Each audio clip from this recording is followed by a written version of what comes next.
যারা পরিবারবাদ, দুর্নীতি এবং তোষণের রাজনীতি বিশ্বাস করেন না, তাদেরকে সবাইকে নরেন্দ্র মোদীর কাছে আসতে হবে। কেউ গতকাল এসেছেন, কেউ গত পরশু এসেছেন, কেউ আজ আসছেন, কাউকে আগামীকাল আসতে হবে। এটাই হলো ভবিতব্য।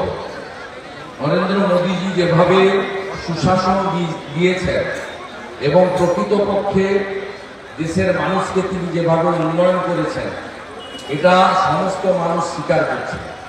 আজকে তার যদি কাজ দেখেন, তিনি অনেকেই বলছেন মন্দির নিয়ে ইস্যু। আপনারা জানেন এই মন্দির নির্মাণের আগে 14 এবং 19 সালে উন্নয়নের প্রতিশ্রুতির উপরে ভর করে তিনি ক্ষমতায় এসেছেন। রাম মন্দির নির্মাণের আগে দেশকে তিনি কি কি দিয়েছেন? 500 কিলোমিটার নতুন মেট্রো দিয়েছেন, 50টির বেশি নতুন এইমসের মতো হসপিটাল ভারতবর্ষের মানুষকে দিয়েছেন, প্রত্যেকটি জেলায় মেডিকেল কলেজ তিনি স্থাপন করে দিয়েছেন, আইআইটির মতো প্রতিষ্ঠান 30-এর বেশি তৈরি করে দিয়েছেন, 75টার বেশি নতুন বিমানবন্দর তৈরি করে দিয়েছেন। তিনি 82 কোটি লোককে প্রধানমন্ত্রী অন্ন সুরক্ষা যোজনাতে বিনামূল্যে মাথা পিছু 5 কেজি চাল অথবা গম প্রতি মাসে দেওয়ার ব্যবস্থা করেছেন। 2021 সালের মে মাস থেকে এটা 28 সাল পর্যন্ত চলবে, এটা ঘোষণা তিনি করেছেন। তিনি 14 কোটি ইজ্জত ঘর দিয়েছেন, যেটা সবচেয়ে বেশি উপকৃত হয়েছে মহিলারা শৌচালয় নির্মাণের মধ্য দিয়ে। নরেন্দ্র মোদীজি 5 কোটি 1,25,000 টাকা করে প্রধানমন্ত্রী আবাস যোজনা তৈরি করে দিয়েছেন। 13 কোটি প্রধানমন্ত্রী পিএম কিষাণ সম্মান নিধিতে বছরে 6,000 টাকা করে কৃষকদেরকে 3 দফায় 2,000 করে তিনি টাকা দেওয়ার ব্যবস্থা করেছেন থ্রু অ্যাকাউন্ট, মাঝখানে কোনো মধ্যস্বত্বভোগী ছাড়াই। নরেন্দ্র মোদীজি তিনি প্রায় 7 কোটি জনগণকে, যার মধ্যে 12 কোটি পরিবার, আয়ুষ্মান ভারতের কার্ড দিয়েছেন। যদিও পশ্চিমবঙ্গে মমতা ব্যানার্জির সংকীর্ণ রাজনীতির জন্য আমরা বঞ্চিত। ইতিমধ্যে ভারতবর্ষের 5 কোটি জনগণ 5 লক্ষ টাকা পর্যন্ত বিনামূল্যে চিকিৎসার সুযোগ তিনি পাচ্ছেন। শান্তিপূর্ণ উপায়ে এক দেশ, এক প্রধান, এক বিধান, এক নিশান, ডক্টর শ্যামাপ্রসাদ মুখার্জির যে স্লোগান তিনি কার্যকর করে কাশ্মীর থেকে 370-35-এর সরিয়েছেন। তিনি সুপ্রিম কোর্টের নির্দেশ কার্যকর করে শান্তিপূর্ণ উপায়ে রাম মন্দির প্রতিষ্ঠা করেছেন।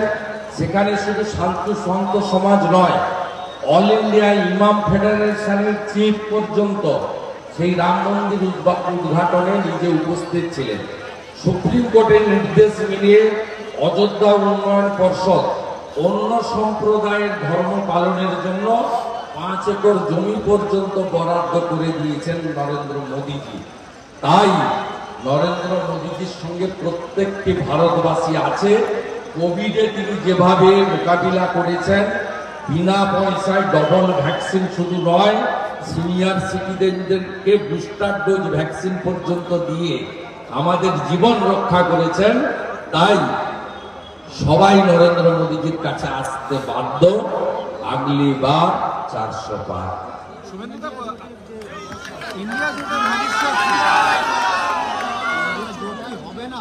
এটা ইন্ডিয়া নয়, আপনাদের কলকাতার মিডিয়ার মাথা ব্যথা। এটার নাম হচ্ছে ইন্ডি। ইন্দির পিন্ডি অনেক আগে চটকে গেছে। ছত্তিশগড়, মধ্যপ্রদেশ, রাজস্থানে গোহারা হেরেছে, তারপরে সবাই পাল্টি খেয়েছে।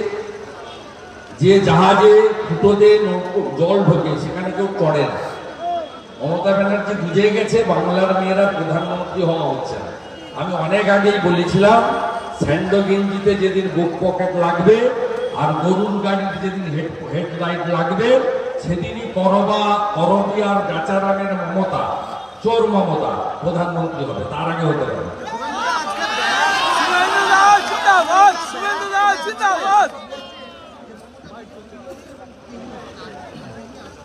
আমি এসবের মধ্যে যাব না। আপনাদের এই অভ্যাস বড় খারাপ। আপনারা আপনাদের এই নির্দিষ্ট চ্যানেল আমরা নাম করছি না, আপনারা ভীষণ ব্যস্ত গত কয়েকদিন ধরে কংগ্রেস এবং তৃণমূলকে। কংগ্রেস একটা অপ্রাসঙ্গিক পার্টি। কি চাচা কংগ্রেস আছে?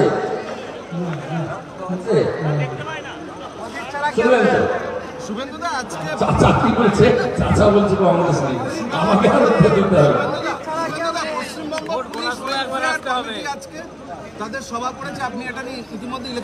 আমার বুথতে মন্ত্রীরা যায়নি। ফিরাদ হাকিম, চন্দ্রিমা ভট্টাচার্য, পার্থ ভৌমিক, এক ডজন মন্ত্রী যাওয়ার কথা ছিল। একটা মন্ত্রী গেছে, কিন্তু সে মন্ত্রী হিসেবে নয়, তিনি গায়ক হিসেবে গেছেন। গান টান হয়েছে না, আমার মাইকের তার কাটেনি, রাস্তার মাইকের তার কেটেছে। আমি পুলিশের লোকদের বলি, পারমিশন আপনারা দিয়েছেন তো?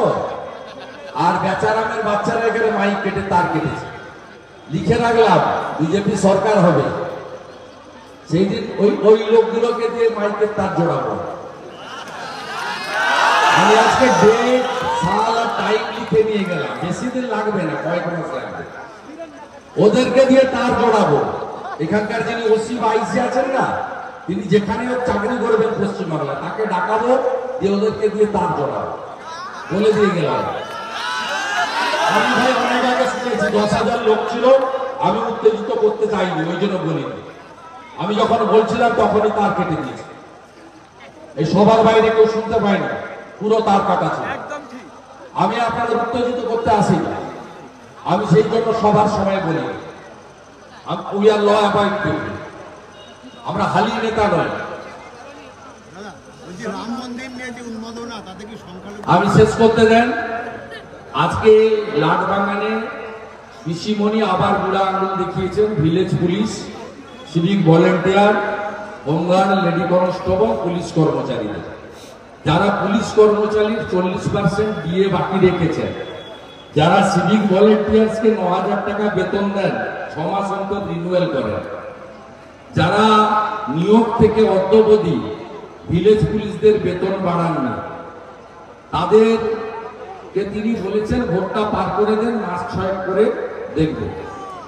এবং আজকে যারা গেছিলেন ওয়েলফেয়ার নামক তৃণমূলের শাখা সংগঠনের মিটিংয়ে, তাদের প্রাপ্তি হচ্ছে খিচুড়ি, বাঁধাকপির ঘন্ট আর ডিম সিদ্ধ।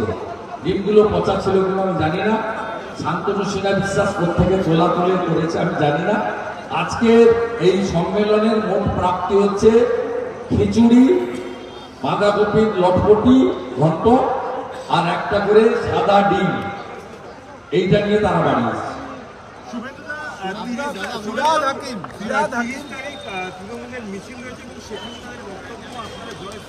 30 তারিখে মিছিল করার পারমিশন নয়। 2 তারিখে যদি পরীক্ষা হয়, 72 ঘন্টা আগে, মানে 30 তারিখ সকাল 9:45-এর পরে যদি কেউ মিছিল করেন, সেটা হাইকোর্টের অর্ডারকে ডিফাই করে, অমান্য করে করা হয়। তৃণমূল যদি শাসক দলে থাকার সুবাদে এটা করে, নিশ্চয়ই আমরা পরীক্ষার্থীদের অসুবিধা করবো, কিন্তু আমরা এর প্রতিবাদ প্রপার ফোরামে করবো এবং প্রয়োজনে কোর্টের দৃষ্টি আকর্ষণ করবো।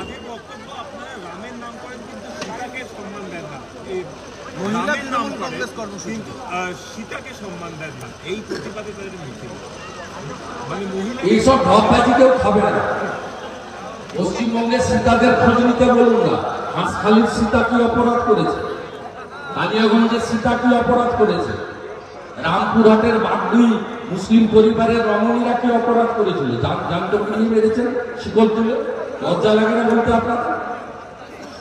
ফিরহাদ হাকিম আজকে বলছে যে শাহজাহান অপরাধ করেছে। ফিরহাদ হাকিম আজকে শাহজাহান অন্যায় করেছে, সরকারি আধিকারিকদের গায়ে হাত তুলেছে। সরকারি আধিকারিক না না, ফেস সেভিংয়ের জন্য এসব বলছে, এর কোনো মূল্য নেই। যিনি বলছেন তিনি তো একজন বড় অপরাধ।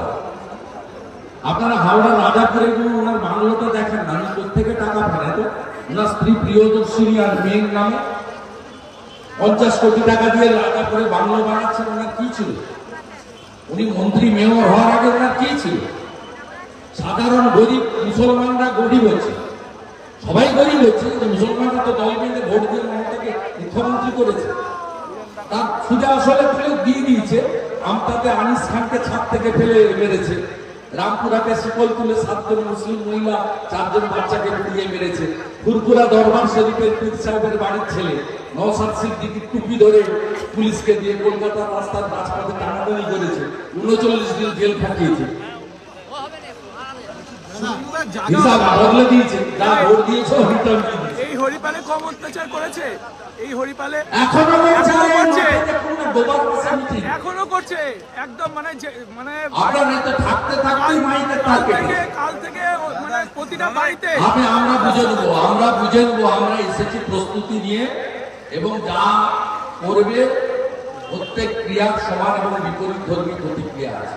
নিউটনের তৃতীয় গতিসূত্রটা এমনি, এরকম বড় বড় কথা জ্যোতিপ্রিয় মল্লিকও বলতো, কৃষ্ণমঙ্গল তো উন্নয়ন দাঁড়িয়ে আছে, নকুলদানা কত কথা বলতো, এখন কোথায় কোথায় গড়াগড়ি বিহারে সকল না গড়াগড়ি। শাহজাহান কদিন আগে কি বলছিল? শাহজাহান 1 জানুয়ারি কি বলছিল? আমার সম্পর্কে কি বলছিল? পিঠের ছাড় তুলে দেবে, কাল তোর বুকের উপর আমি হেঁটে এসেছি, গর্ত ঢুকে গেছে, আমার মুখ থেকে আর শব্দ নেই। আর এখানকার এই পার্টি মস্তানগুলোকে আমি ভালো চিনি, চিন্তা করবেন না। আমি আপনাদের কাছে একটা অভিযোগ করতে চাই। সম্প্রতি ভোটার লিস্ট প্রকাশ হয়েছে, ভোটার লিস্টে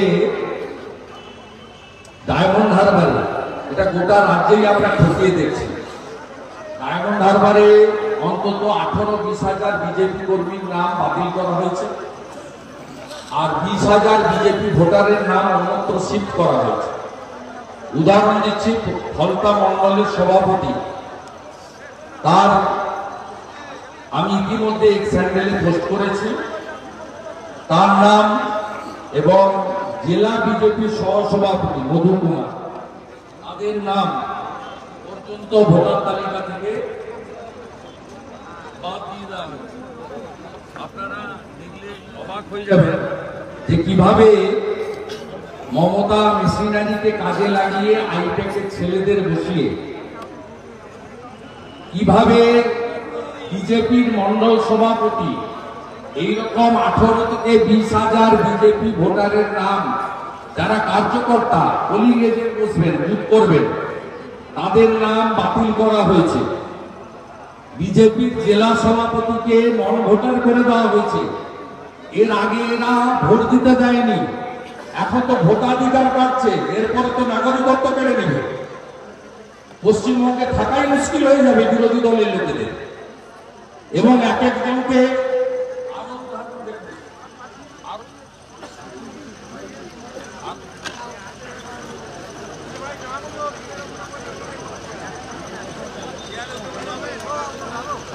বাড়ি থেকে 15 কিলোমিটার দূরে ভোটার লিস্টে নাম তুলে দিয়েছে। অসংখ্য মহেশতলায় করেছে, সাতগেছিয়ায় করেছে, ব্যাপকভাবে করেছে। ইতিমধ্যে 18-20 হাজার নাম নথিভুক্ত আমরা করে নিয়েছি। আমরা এটা ছাড়বো না। ইটস এ ভাইপো মডেল। কি করবো সেটা ইলেকশন ভোট দিতে দেবে না, আপনার নাম আমি কেটে দিতে পারি? আমার বাড়ির আপনার গিয়া মামার বাড়ি নাকি ভাইপো ইউপি বলে ওখানে আবার উনি ভোটে হারবেন বলে এত বার্ধক্যতা সুদ ঘুষ সব দেওয়ার পরেও তারপরে উনি এসব করবেন, মেনে নিতে হবে না। এসব জিনিস হবে না। একটু সিপিএম কংগ্রেস ছিল করতেন, সেটিং অপোজিশন ছিল, বিজেপি সেটিং অপোজিশন ছাড়বো না। ফলতার ভিডিওকে বলে রাখলাম, পরিষ্কার করে রাখুন ঘরের দরজা। বিরোধী দল নেতা এই দুজনকে নিয়ে আপনার কাছে যাচ্ছে যে কোনো মুহূর্তে।